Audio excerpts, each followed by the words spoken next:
Hello and welcome to another Hellenic Pagans video. My name is Evan Rigakis and I am your administrator. The topic of this video is a little bit of a different take, but I've called it Pagan Life in Christian Society. Recently, I posted this this question in the group, and it went something like, "What is it like being pagan, living in a Christian society? Do you find you are always compromising?" Now, this topic has been brought up many times in Hellenic Pagans in the group, and in many different ways. But the thing is that for some, this is really a non-issue. I mean, if you're pagan, doesn't matter what kind of society you live in, you know, you're a pagan and people should accept you for who you are and not try to assume what you believe, but ask you, you know, stuff like that. But at the same time, that would have been in a perfect world, you know. In reality, if you're, I mean, some pagans will, it's a non-issue because in their part of the world, there's really no problem, and they're not presented problems by the Christians. The Christians don't bother with them or avoid them or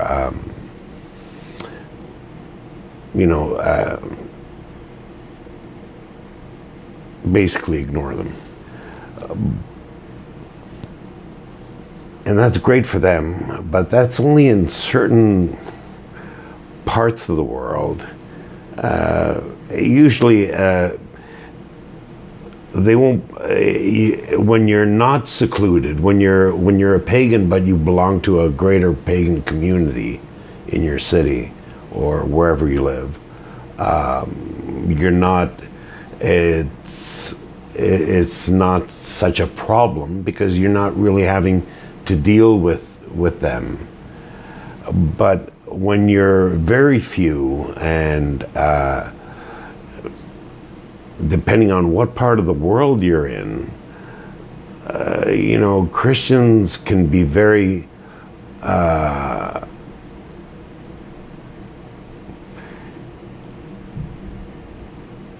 obnoxious, but at the same time, they can actually get very violent, and I mean, really present you problems.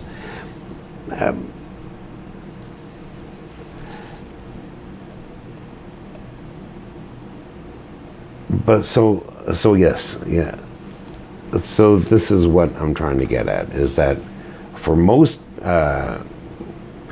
the pagans who have access to a greater pagan community really don't have a problem, or if they live in a pagan commune, even better.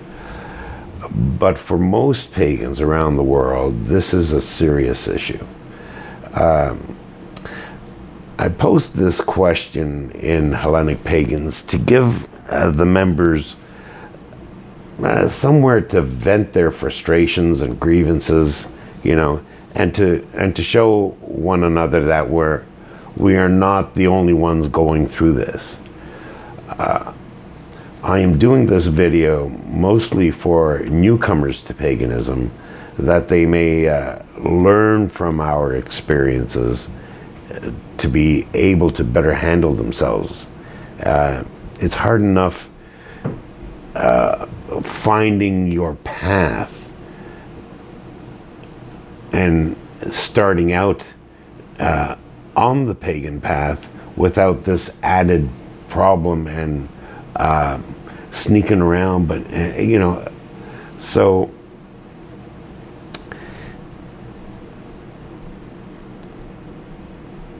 say it's more like a guidance for newcomers, just so you know what to expect. At the same time, this problem that we have with Christian society doesn't necessarily have to be a problem. In fact, we don't really have to see it as an obstacle that we need to overcome, or a deterrent. Maybe we should be seeing it more as a test of our dedication to discovering our personal path, and not having this constant bombardment of what we should believe and how we should believe and all that happy horse shit. So, with that said, I'm going to quote a couple of members who answered the question, and I'm going to start off with one member by the name of Brianna Lapointe. And she puts it very nicely. There are people in the world that think that the old pagan religions are dead. I find that amusing and sad. I may not have an altar, I may not have a shrine, but I certainly acknowledge Ares, Apollo, and the other pre-Christian gods and goddesses. Now, Brianna is quite correct stating that the old religion, the old pagan religions, never died. They simply were dispersed and driven underground, really. Christians believe that pagan religion is dead because they believe the lie that the church purports, especially with the Greeks. They call the Greeks the first to convert to their one true God. Somehow they want us to believe that as soon as the Greeks heard the word of their God, they seen that for thousands of years they believed in false gods, that they tore down their own temples and built churches on their foundation. Now, in reality, Christianity wasn't forced. It was never, there was never a conversion. It was an enforcement. And it was enforced on the Greeks by the Roman Empire. They destroyed all the temples and slaughtered the priests and priestesses, cut the heads off,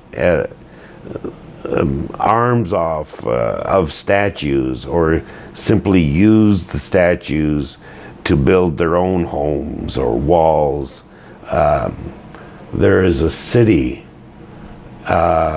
in Macedonia, northern Greece, where the city is called Dion, and it's a city dedicated to Zeus.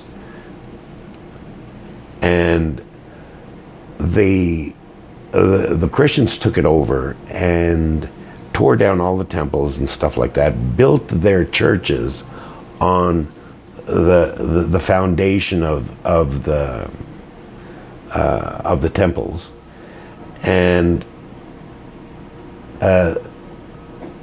they used pieces of the torn down temples statues and stuff like that, and they use them like for like even bricks to their wall. I seen a statue of Ira and Thea, and they were actually part of a greater wall that encompassed the city. Like they ran out of rocks, so they used the statues to make their wall. Covered it up, of course. Not you got a statue in a wall. No. It was covered up, and it was just mortar. A statue. Okay, I'm not going to go on. Senator Wells there. And yes, so they destroyed everything, slaughtered the priesthood and the officers of the mysteries, whoever they could find, and everyone who would not convert were either killed or driven from the cities into the countryside or into remote rural parts. But they also do not seem to realize that all their practices, their rites and rituals, Christianity, when it was first born, had, except for perhaps the Last Supper, they really had no rituals whatsoever.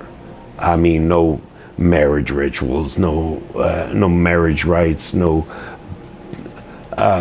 baptism, maybe. But that was just to join the cult, because really it was a cult. So, but their practices, all their practices, their rites and rituals, even nearly all their festivals, are not even of Christian invention.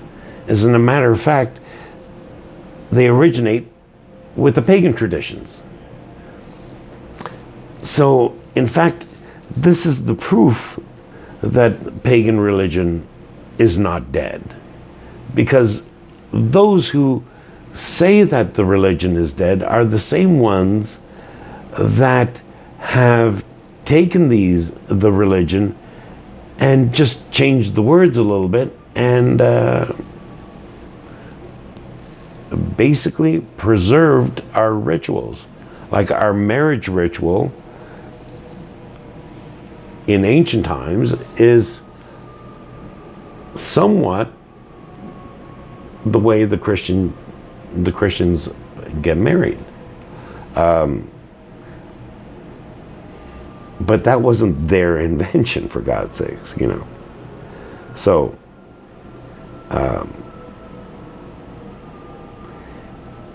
if the problem was just a matter of a difference of opinion, that could be easily dealt with, but it's not. Okay, Kelsey Wilder writes, I found myself firmly back in the broom closet. I did have a garden flag that was pagan themed, but my home was vandalized when I had it put up. So I packed it away.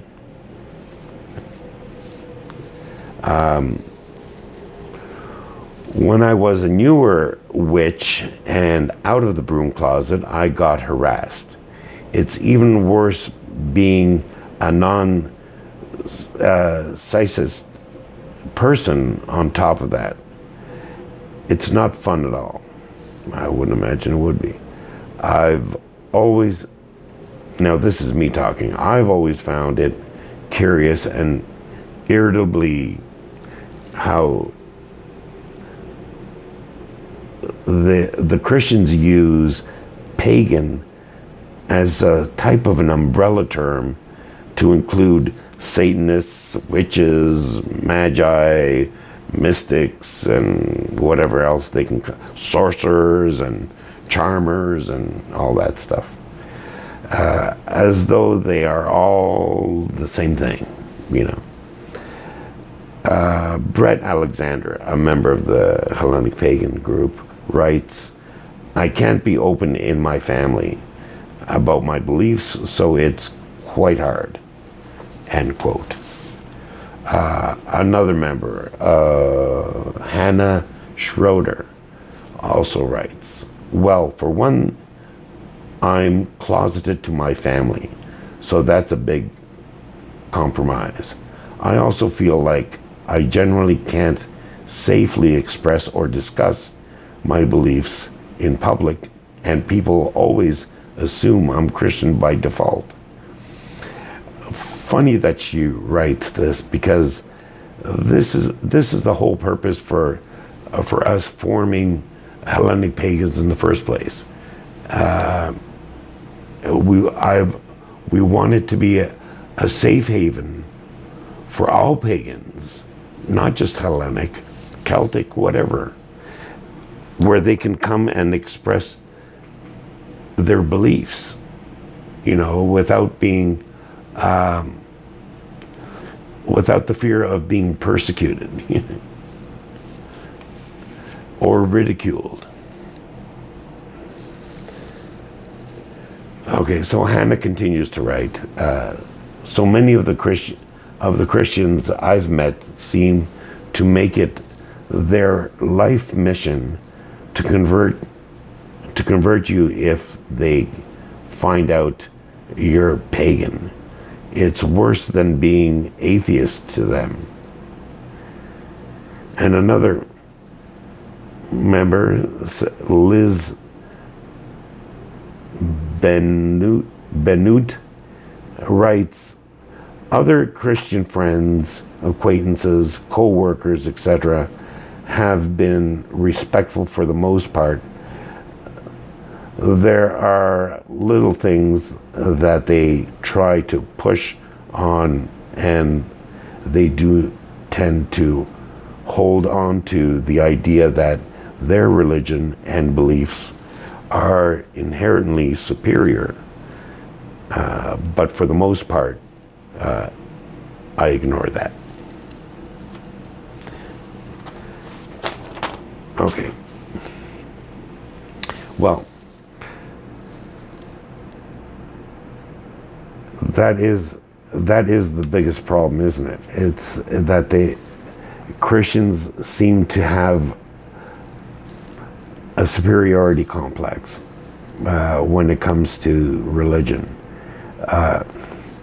In fact, this is the underlying cause of the problems with living in a Christian society. When you are of another religion, especially if it's a pagan or even a New Age religion. I have yet to find one pagan who does not want to get along with Christians. All pagans I have met respect all religions, and most of all show tolerance. Mostly because we will treat people the same way we wish to be treated. On the other side of the street, I have met very few Christians who even want to get along with pagans. Christians say they are all about love and peace, but please, correct me if I'm wrong. But if I'm going to say this is, but it seems to me that wars over religion began with Christianity. I can't recall it completely, but it, you know, if you can tell me the truth behind that statement, please put it in the comments below. I'd really be interested in that, because It just appears to me as though religious wars weren't fought until Christianity came along, or the Roman Empire enforcing. You get what I mean, right? Okay.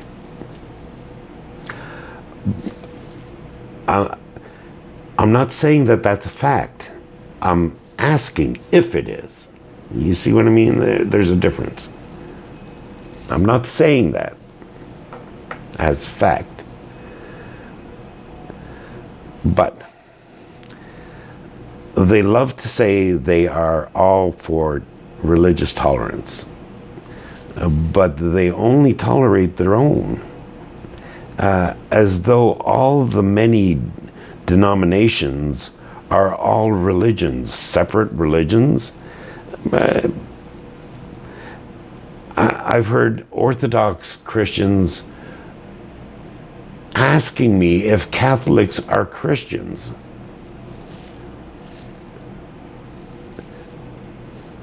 I don't get it. And they all tolerate themselves, of course, because they're all Christians, or each other on top of that. Christians are taught not to tolerate any other God before their one true God. That is Christianity 101. That's their very first commandment. Thou shalt not worship another God before me. So that means we don't recognize any other God but that one God. So how can you say you're tolerant of other religions? Not your own religion, other religions. They are taught that the ancient gods are devils and demons, and those who follow them are Satanists. I mean, how many times have I been labeled a Satanist? I have not enough fingers to count that high.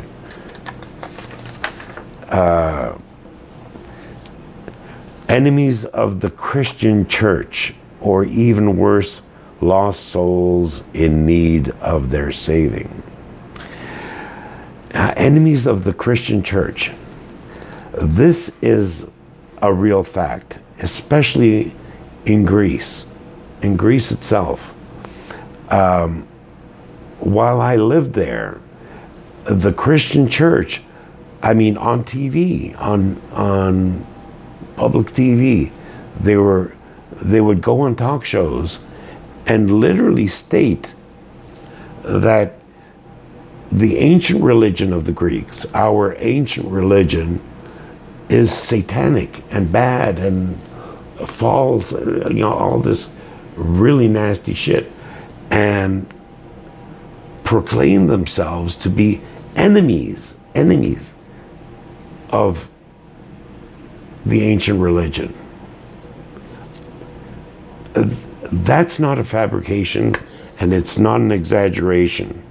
I got these flies all over the place. I don't know what. Okay. I mean, I heard it with my own ears, with my own eyes. I couldn't believe it. Of course, that caused a really a lot of upheaval by some of the people, because you're talking about our heritage now. Why? How can you call your own heritage satanic? So there was a lot of debates, and they had this big debate on TV. Didn't come out to anything. But this is what's going on in Greece. The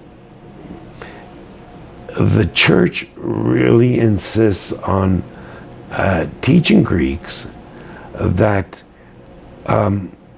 Greek Orthodox Christianity is in fact the next step in our own ancient Greek religion. That somehow it's our It's the ancient Greek religion evolved. Makes absolute no sense, but that's what they say.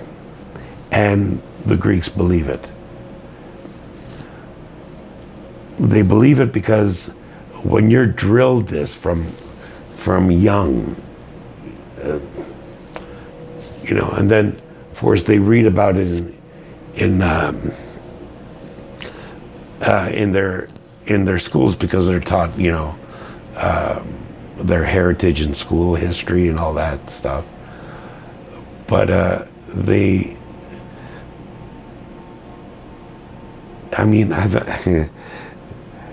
I've had many a Greek come to me and say, I can't believe you're not a Christian.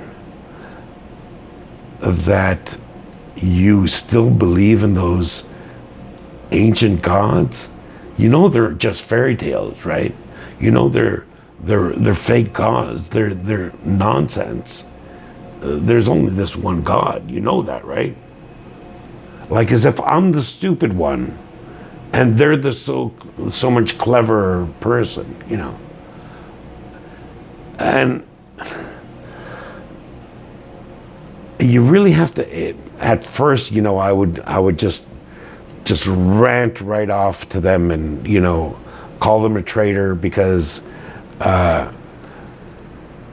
you worship, at least I worship my own gods, you worship a foreign god.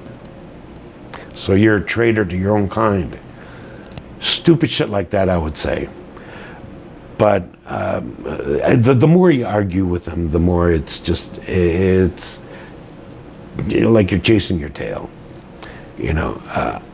If I believe in fairy tales, you believe that there's a man up in the clouds that can see everything I do and everything I think, and that's not a fairy tale. Okay, so you call him God, but it could be Zeus, right?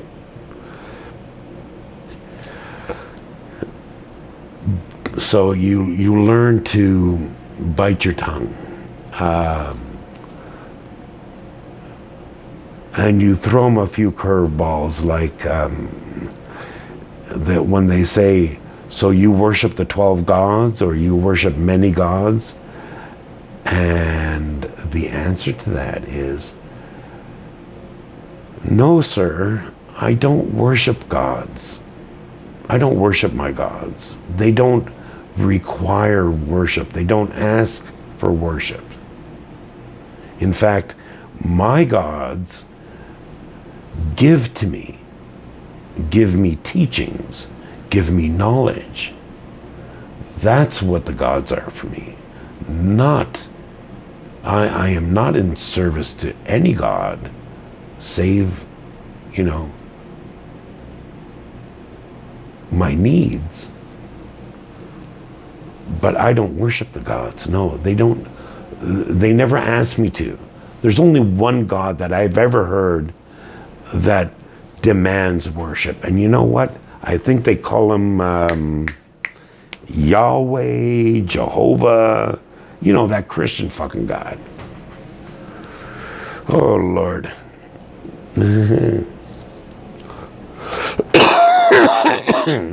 Excuse me.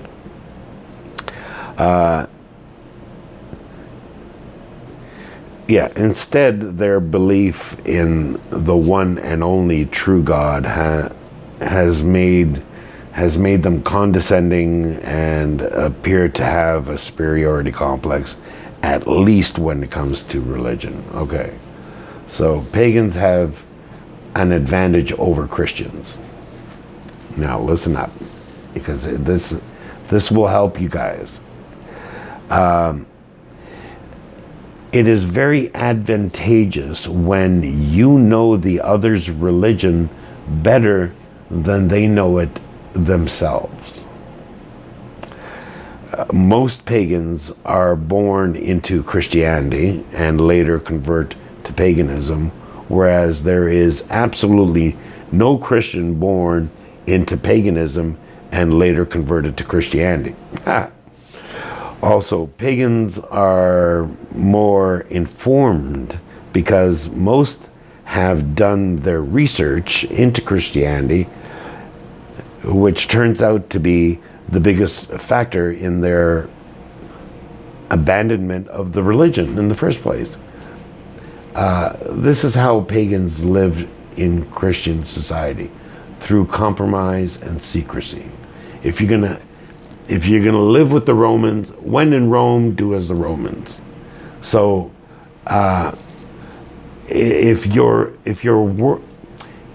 you work for Christians in their society, you learn to compromise and keep your religion to yourself, and therefore keep your job and stuff to that man.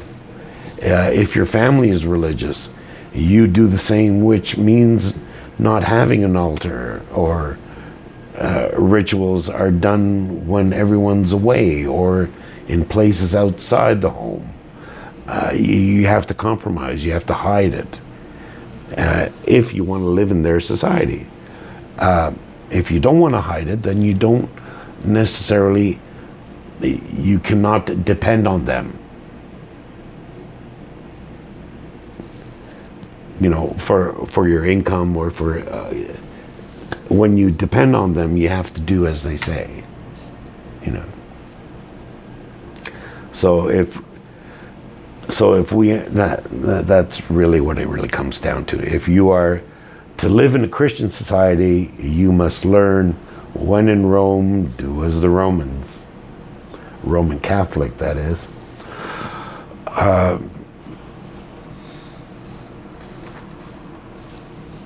But eventually you'll find yourself questioning your pagan beliefs, and somehow that's just not what I was thinking of. But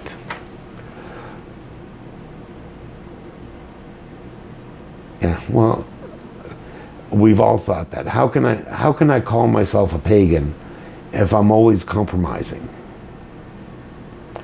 There's kind of a little point there.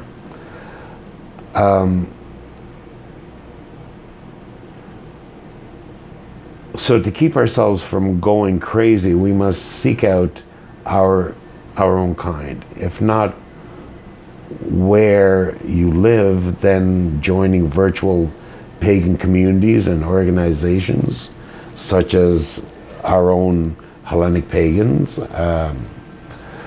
We have to take advantage of all these, of our times, of everything that is available that we can use to bring us out together. You know, I mean, bring us all together.